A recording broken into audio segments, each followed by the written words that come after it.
transgressed, and I made him fall from heaven upon the earth, and it was a darkness that came upon him. And on thee, O Adam, while in my garden, and obedient to me, did that bright light rest also? But when I heard of thy transgressions, I deprived thee of the bright light. Yet of my mercy I did not turn thee into darkness, but I made thee thy body of flesh, over which I spread this skin, in order that may bear cold and heat. So now Adam has been transformed. This is when the body was transformed into flesh. Also, he spread the skin. And during this time, we feeling cold and heat. You know what I'm saying? So this all signifies time. You know what I'm saying? So if again, going back to if what people think, them days when the Bible mentioned the days when the Most High, if they think they were on the same days, how could all this episode transpire? How can it take place? It got to be some type of timeline. Couldn't have been in one day. No, could not been in one day. So I just wanted to bring that forth as well. I want to skip on down, still in that chapter, to verse 10. And this one about to open it up right here. Let's go to verse 10. Thus, O Adam, has this night deceived thee? It is not to last forever, but it's only of 12 hours when it is over. So the night is how long? 12 hours. Okay, and then what? Daylight will return. So now, if the light is 12 hours of night, and the day got to be 12 hours a day, that's where we get that 24 hours from then. Exactly. So now we understand where exactly the 24 hours come from that Esau brought forth to us, but playing like he just made up 24 hours in a day. The Most High had already told him in the scriptures of the Adam and Eve first book.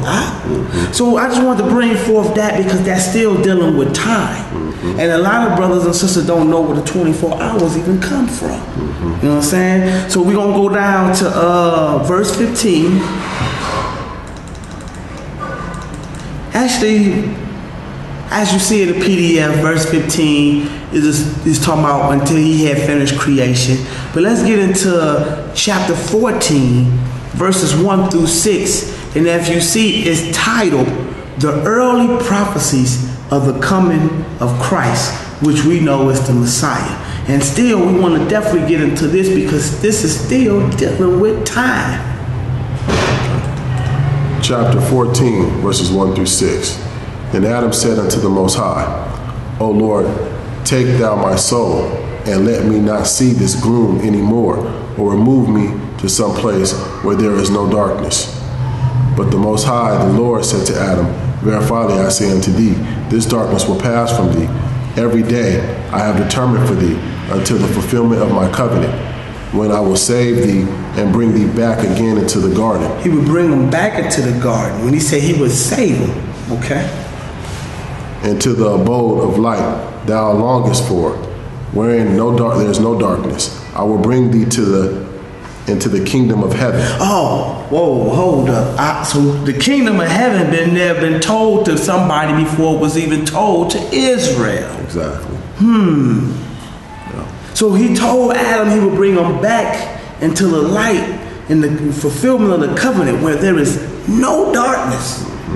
So again, we're going to go back to not even knowing darkness. Yeah, it even speaks of that in Revelations. It's not even going to be darkness. Kingdom of heaven was already talked about in the beginning before we even came along, which still signifies time. Let's go into 3. Again said the Most High unto Adam, all this misery that thou hast been make to upon thee because of thy transgressions will not free thee unto the hand of Satan, and will not save thee. But I will, when I shall come down from heaven. He should do what? He shall come down from heaven and shall become flesh of thy seed. He said he shall become flesh of thy seed. Okay.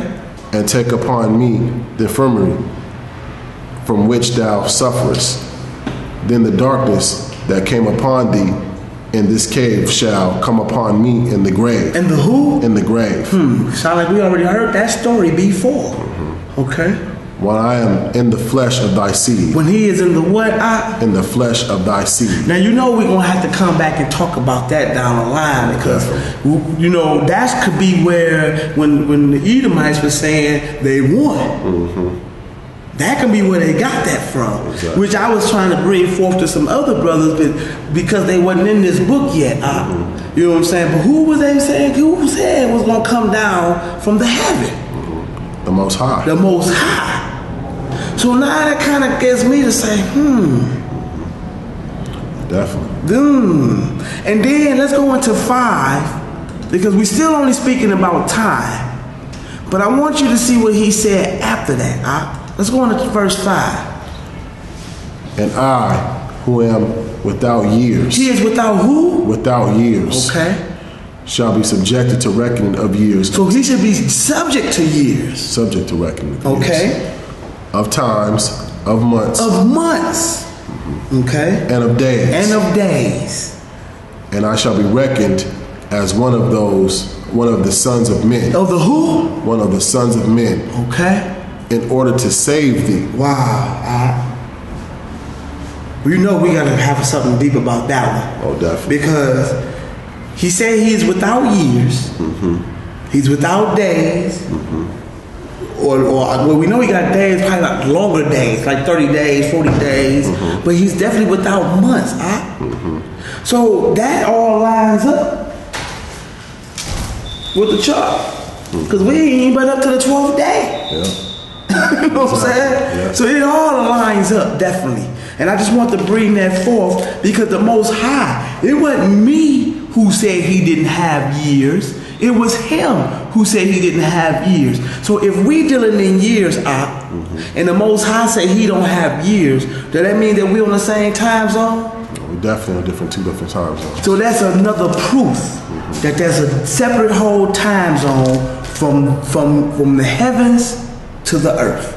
Which explains why Esau keep going up there in the heavens, because he says he's trying to confront the Most High. Which gives you an example that it would take Esau to travel 1,000 years to get to where he at, right? If he can get there in his own spacecraft. Exactly. But he'd be dead 900 years before he even got there. Exactly. Think about that. Let's go into that. I know you see chapter 21, verse 1 through 9 in your PDF. Adam and Eve attempt suicide. We want to skip over that. I just want to really get into to the time, but I wanted to bring forth more information that we didn't know what was going on in the Adam and Eve days. But if you look also in the PDF down to verse 9, we just going to leave that out. I do want to read that. And when he was talking to Adam right here. Let's read that one right there. We're reading verse 9? Yeah, verse 9. All right, verse 9. And he said to Adam, O Adam, all this misery which thou wast wrought upon thyself will not avail against my rule, neither will it alter the covenant of 5,500 years. So he's telling them, that we're dealing in the years of 5,500, while he's saying it's 5.5 days to him. Now we know the 18 parts of heaven. We know about the 364 days on the earth. Okay, that's what we went back to the 10 chapters of the heavenly luminary. But it's still dealing with time, and that's why I want to get into that. Now the next chapter, which is chapter 24, verses 1 through 9, was a vivid prophecy of life and death of Christ, which we know is the Messiah. Also, something that's dealing in time. I tell you what, let's read this one, because this corresponds to the other one that we're going to have to come back to. And I know they probably really curious, especially if anybody who don't have a PDF. Let's read this one. Let's read that one. Start at 1. Chapter 24, verse 1 through 9. 10 and merciful, the Most High, good and lover of men, look upon Adam and Eve, and upon their blood, which they had held up as an offering to him, without an order from him for so doing. But he wondered at them and accepted their offering. And the Most High sent from his